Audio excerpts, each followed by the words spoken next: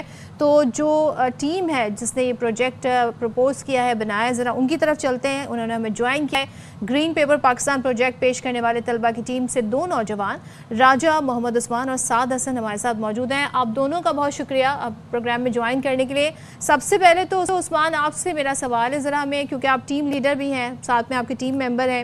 عثمان آپ بتائیں کہ یہ پروجیکٹ ہے کیا اور کس طریقے سے یہ ماحول دوست ہے؟ السلام علیکم. وعلیکم السلام. بیسیکلی ہم نے جو ہے یہ پیپر جو ہمارا پنجاب کی سائڈ ہے اس کے اندر اینیمل ڈنگ کو ویسٹ کے طور پہ اوپن ایریا میں وہ پڑا ہوا ہوتا ہے, اسے یوز اور یوٹیلائز نہیں کیا جاتا. تو وہ جو ہوتا ہے میتھین کاز کا ہوتا ہے, ایک لینڈ پولوشن بھی ہو رہی ہوتی ہے. تو اس کو کنٹرول کرنے کے لیے ہم نے انیشیٹو لیا تھا کہ ہم اینیمل ڈنگ کو یوز کر کے پیپر بنائیں. اب اس میں India, Thai land, Sri Lanka, USA بھی وہ پیکیجنگ کے طور پہ اور پیپر کے طور پہ بھی اس کو یوز کر رہے ہیں. اور ہم چاہ رہے تھے کہ ایک ہمارے جو پنجاب کا ایریا ہے اینیمل ڈنگ ہے, ہم اسے بھی یوز کر سکیں. اور میتھین ایمیشن جو ہماری ہو رہی ہوتی ہے پنجاب میں, اور لوگوں کو یہ سمجھ نہیں آ رہی ہوتی کہ ان کو ریسپائریٹری ڈیزیزز کیوں ہو رہی ہیں. تو وہ کیونکہ پنجاب میں میتھین کی وجہ سے میتھین زیادہ انہیل کر رہے ہوتے ہیں, اور میتھین جو ہے گلوبل گیس بھی, گرین ہاؤس گیس بھی ہے. تو اس کو کنٹرول کرنے کے لیے ہم نے اس پروجیکٹ پہ کام کیا تھا. زبردست. تو آپ گرین ہاؤس گیسز کے اخراج کے ساتھ بھی ڈیل کر رہے ہیں, اس کو بھی کنٹرول کر رہے ہیں, اور ساتھ ہی ساتھ آپ ایکو فرینڈلی پیپر بھی بنا رہے ہیں. ساتھ میں آپ سے جاننا چاہوں گا کہ یہ جو گرین پیپر ہے اس کا کیا پروسیس ہے, کیسے بنتا ہے یہ؟ جی سر, فرسٹ آف آل تو ہمارے جو دیہاتی علاقے ہیں وہاں پہ ڈنگ پڑا, اینیمل ڈنگ زیادہ کاؤ کا ڈنگ جو ہوتا ہے وہ اوپنلی پڑا ہوتا ہے. تو سب سے پہلے تو ہمیں اسے کلیکٹ کرنا ہے اور اسے گرائنڈ کرنا ہے. گرائنڈ کے بعد اس کے فائن پیسز ہمیں مل جاتے ہیں, وہاں سے ہم انہیں فائبر کو کلیکٹ کرتے ہیں.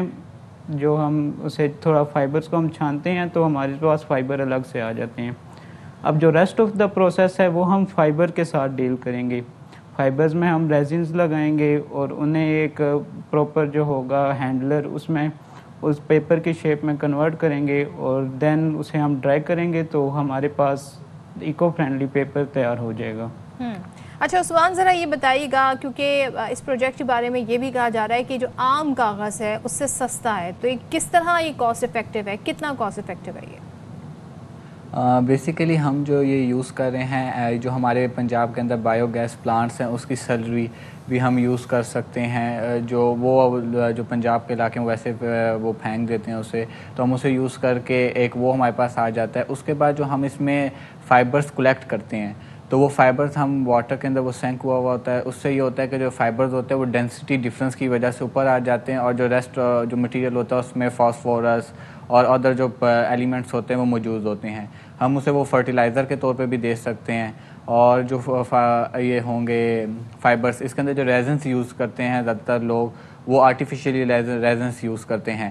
ہم جو ہے نیچرل ریزنس بھی اس میں یوز کر سکتے ہیں. ہم فروٹس جو ہوتے ہیں ان کے اندر ان کو یوز کر کے, ان کے ویسٹ کو یوز کر کے ان ریزنس کو بھی ڈال کے ہم یہ بنا سکتے ہیں. اور ایک یہ ہوگا کہ جب اینیمل ڈنگ ہم لوگوں سے خریدیں گے تو اس میں یہ ہمارے پاس افیکٹ آ جائے گا کہ لوگ ہماری جو ایک سرکولر ہماری جو ڈیری پروڈکٹس ہیں وہ بھی انکریز ہوگی, ہمارے لائف سٹاک بھی انکریز ہوگا, ایک سرکولر اکانومی ہماری پیدا ہوگی. ایک اور بات بتائیے گا مجھے عثمان, ذرا پریکٹیکل بات میں آپ سے پوچھنا چاہتا ہوں. سنس اب آپ یہ بتا رہے ہیں کہ کاؤ ڈنگ سے پیپر بنایا جاتا ہے, تو کیا یہ پیپر پریکٹیکلی یوز کرنے میں, اپیرنس میں, فزیکلی یہ ایک نارمل پیپر کی طرح ہے؟ لکھنے پہ یہ پیپر صحیح ہے, آپ کی جلد کے لیے, اسکن کے لیے سیف ہے؟ جی سر, یہ ٹوٹلی جو ہوتا ہے وہ سیو ہوتا ہے, کیونکہ جو اینیمل ڈنگ کے اندر ای کوائل, بیکٹیریا اور ادر جو سبسٹانس ہوتے ہیں, مائکرو آرگنزمس,